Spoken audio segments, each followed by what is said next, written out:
Congratulations, you've made it through another day. That's excellent. Generally speaking, it's better than not.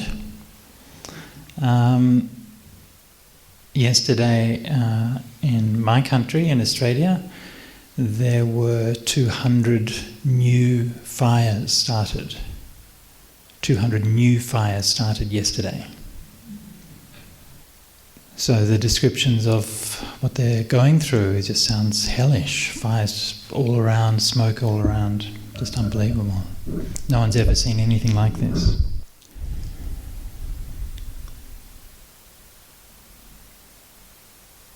As we settle into the retreat, each moment, each step, each breath is something that should be valued and something that should be treasured. Yesterday I talked about the idea of being mindful and present.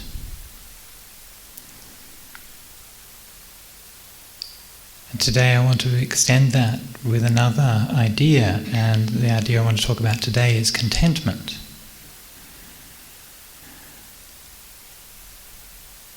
When the Buddha talked about contentment, he used a very beautiful simile. He said, like a bird that flies, taking only its wings as its only burden.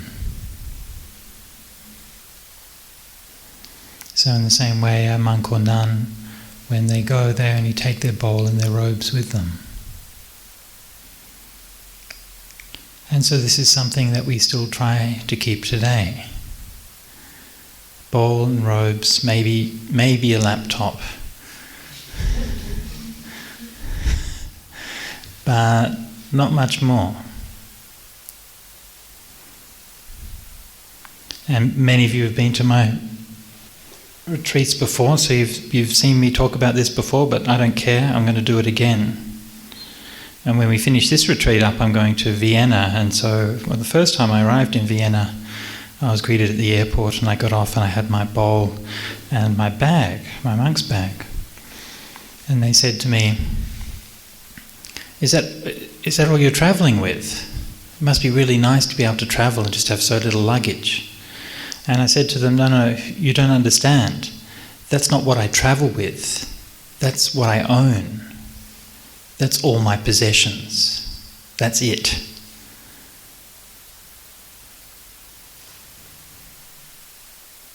When I was with some of my friends in Sydney a few years ago, and they were just moving house, and they invited us round for the meal time to bless the new house, and they're just moving all of their boxes into the garage of the new home, full of boxes. And they just kind of looked at them, and he just looked at them and laughed. He said, some of these boxes have been we didn't unpack in the last home. We moved them from one home to another and stuck them in the garage, and now we're bringing them to the new one. We haven't unpacked them from the last home, which we were at for 15 years. Where did we decide that we need so much stuff?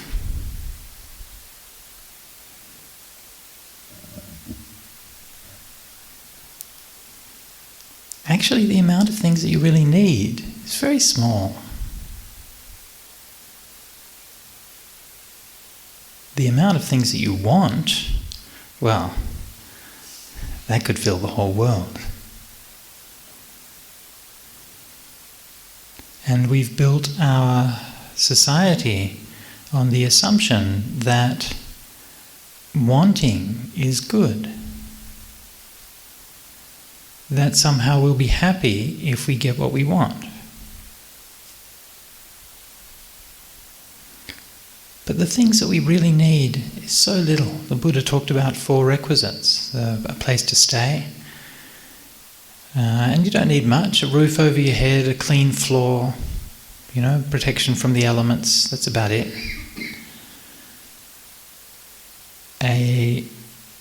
Robes, clothes to cover your body when you need to, food and medicine when you're sick. A few other things, but that's about it. And I was thinking about that simile of the bird and how the bird, when the bird flies, all it takes with it is its wings. And the wings are its only burden. It's such a beautiful image. I know the animals are out in nature and they don't need very much. And I thought of that when I was just reading from one of my friends in Sydney who was saying that at his home, the birds are now coming and flying into the houses and flying into the verandas because all the forests have been burnt. Because there's nowhere else for them to go. Everything else is just on fire. And so the birds are overcoming their fear of human beings and coming and just landing on the verandas, coming into the houses and coming closer than ever. At least there's a bit of a clearing and a bit of a space away from the fire. So even those birds, they need so little. They never make any demands. They're just doing what they do. They just fly around, eating the insects or eating the flowers or the seeds or whatever they're eating.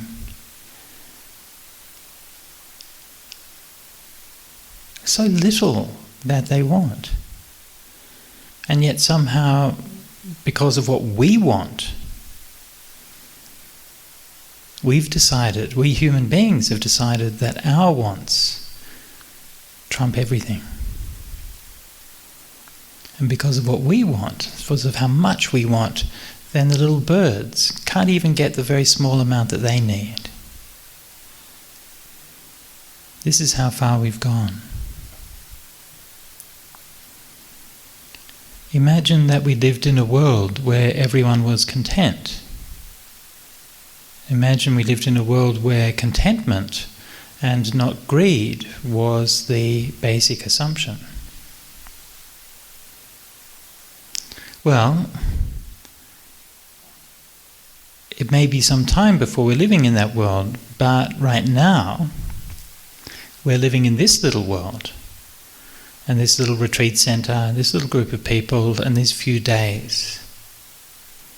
So maybe we can't change the world to make the whole world content, but maybe we can change ourselves. Maybe we can become a little bit more content. And what does that mean? Well, what that means is that if you don't get what you like at the mealtime, it's okay. It means that if somebody coughs when you're just getting into good meditation, that's okay. It means that if you came here expecting to get enlightened and it's already day 3 and you're not yet, means maybe wait till day 4, see how that goes. Being content. You know, the funny thing is, when I travel, and I like I said, I only take this with me, it's got all my things in it. You know what the really crazy thing is? Half of those things I don't really need. Honestly. Even when I was in New York, it was cold for a few days there, and they very kindly gave me a couple of, like a cold thermal shirt and this kind of thing. Oh, you'll need this, you're in Europe for the cold season. Well, no, I don't actually. It's fine. So I'm actually travelling around carrying too many things. So have a look at your bags when you get back to your room. Ask yourself, do I really need all of these things? When we used to start the Rains Retreat at Bodhinyana Monastery, Ajahn Brahm, it's the tradition in the forest tradition that when you have like 3 months of the year on the Rains Retreat, and it's the tradition that just before the Rains Retreat that the abbot has to give like a really tough talk to everybody and really just kind of give them a good going and tell them that they're all lazy and indulgent and tell them that they've got to get rid of all of their stuff. And so this is kind of one time Ajahn Brahm a talk like this at the start of the Rains retreat, and he said, and if you've got extra things in your huts, just get rid of them, clean it all out before the Rains retreat. And he said, and don't give it to anyone else, just burn it. Just take it out and burn it. Don't give it to somebody else to be a burden, right? Just evaporate it. So the next day the monks were like burning their chairs and furniture and these kinds of things. And there's so many things. What a burden it is. Now, how much lighter you feel when you've got rid of all your stuff. We don't need very much. Air to breathe, water to drink, a bit of space, bit of protection from the weather, some good people around, some food. It's not too much. So whenever you find yourself wanting something, then question that. Why do I want this?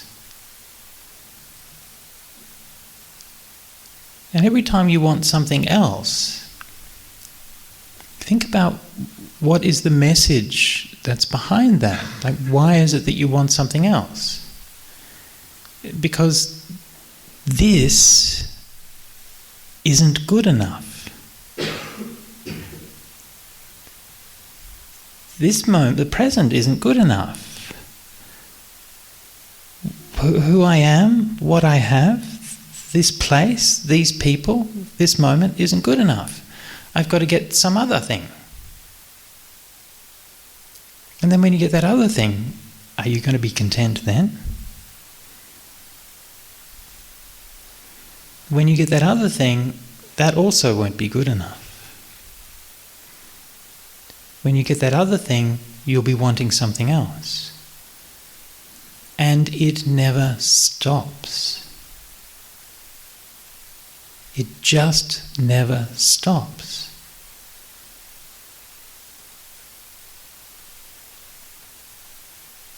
So instead of thinking, how can I get the things that I want?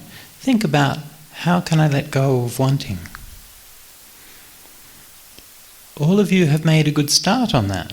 You've all come here. You've come such a long way. You've left so many things behind, so many people behind, so many duties, all of these things, and you've come here. Spend a few days not wanting anything. So whatever you're doing, slow it down and appreciate it. Every blade of grass is something beautiful. Every bit of sunshine. Every moment that you get to spend with your Dhamma friends. Every minute that you get to spend meditating. All of these things are very wonderful gifts. You don't get it any better than this. So slow down and appreciate things. Be grateful for what you've got and enjoy what you've got. Then what you'll find is, if you have that contentment, then whenever you get anything else, that it really brings you a lot of joy. There's nothing wrong with enjoying things. If Danny and the wonderful people in the kitchen cook something lovely for lunch, and you can eat that and you can enjoy that. And if it's a beautiful dish, you can enjoy that. But if today they decide, we're just going to cook some plain brown rice, and you just have to eat that, okay. That's all right. There's a lot of people in the world who'd be really grateful to have just some plain brown rice. So to just be content with whatever is given at any time. As we're settling into the retreat for these few days, at the beginning of the retreat, then it's natural that your mind will be a bit buzzing and a bit going on with the things that's happened before the retreat. This is natural. These are the energies in the mind. They will quieten down all by themselves. So don't be in a hurry to make them go away.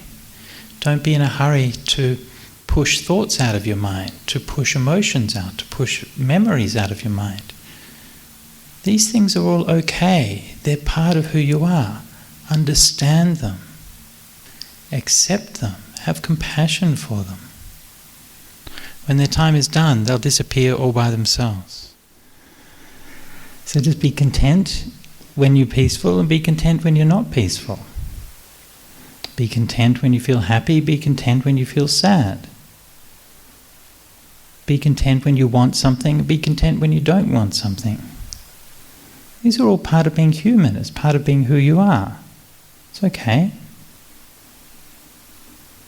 You just be content with all of those things, and little bit by little bit you'll find peace.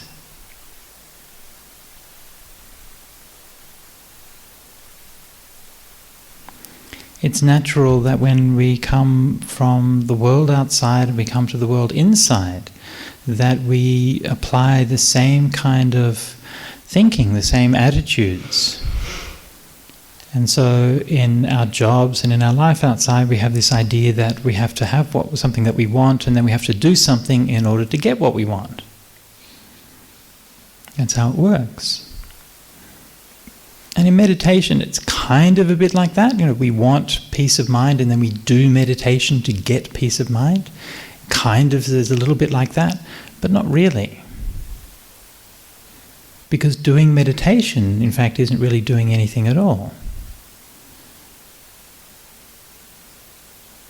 And the more that we meditate, the more you realize that actually it's not about anything. It's not about doing something. It's about letting go. And the thing that we're going to get in meditation, it doesn't really exist. The things that we give labels to, and we think that these things are somehow real things, they're not real things. They're just things that happen when you let go. Different states of meditation or jhanas and samadhi, even nibbana. All of these things are just labels that we give to what happens when you let go. That's all. So don't think of these as a thing that's out there that somehow you have to get.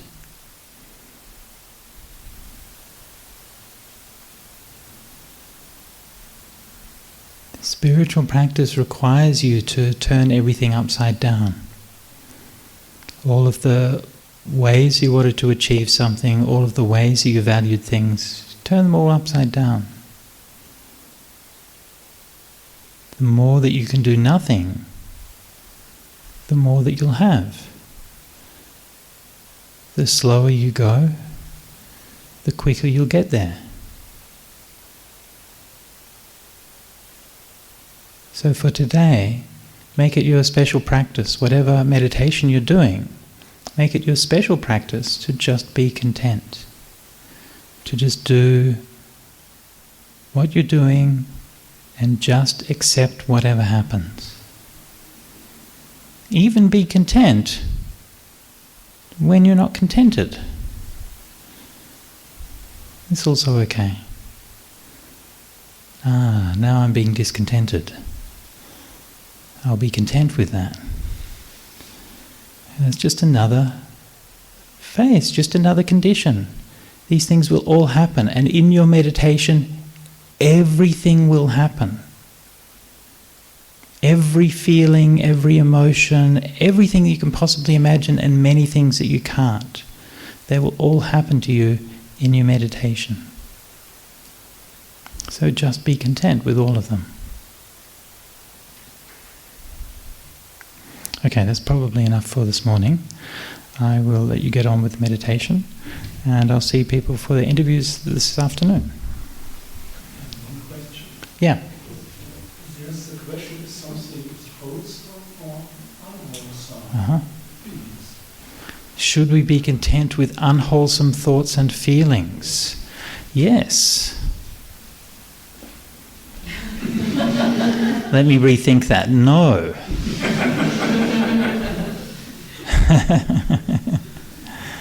You know someone like that. Right, yeah. Yeah. You see, the thing is that unwholesome things are conditioned, and conditioned things are impermanent. So that means that they'll come to an end. So to be content with something doesn't mean to keep it alive. It means understanding it and understanding that this thing will come to a pass. Now, if it's the case that something that's unwholesome, that is really strong and has kind of seized you and is propelling you into dark places, then sometimes you need to stop it, right? Especially if it's going to make you transgress and do something morally wrong and to harm yourself or to harm others, then you need to sort of say, okay, now I'm going to stop it. But when in meditation, for the most part, not always, but for the most part, the thoughts and feelings, emotions that we have are much more subtle. And so when we're dealing with those things, the practice here is to watch them and to just understand that those things will pass away in their own good time. Does that make sense? Try it and see. That's all. If it doesn't work, it doesn't work. That's all right. Try something else.